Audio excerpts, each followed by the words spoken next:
বিদেশ আসলে যতটা সহজ মনে করতেছেন, আসলে ততটা সহজ নয়। এখন সকাল বাজতেছে ৯টা। এখন ডিউটিতে চলে যাবো হচ্ছে ১২ ঘন্টা ডিউটি। সো রাত একেবারে ৯টায় আসবো। ৯টায় আইসা আবার বাসায় ব্যক্তিগত কাজ করতে হইব প্রায় ৪ ঘন্টা। ১২ আর ৪ কত হয়? প্রায় ১৬ ঘন্টা। ১৬ ঘন্টা ধরেন আপনার ২৪ ঘন্টার মধ্যে ১৬ ঘন্টা ডিউটি।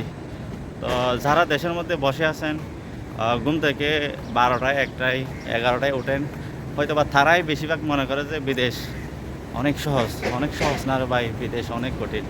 হ্যাঁ, সহজ তাদের জন্য যাদের মা-বাবার টাকা আছে, দেশে টাকা পাঠাইতে হইব না, মাথায় একটা টেনশন থাকে না, তাদের জন্য সহজ আমি মনে করি।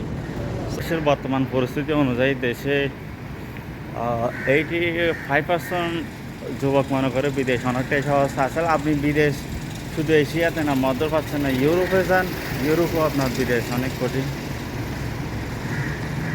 যতক্ষণ আপনি প্রবাস জীবনে পাড়ি দেবেন না, প্রবাস জীবন শুরু করুন, ততক্ষণ পর্যন্ত প্রবাসীদের দুঃখ বুঝবেন আপনি।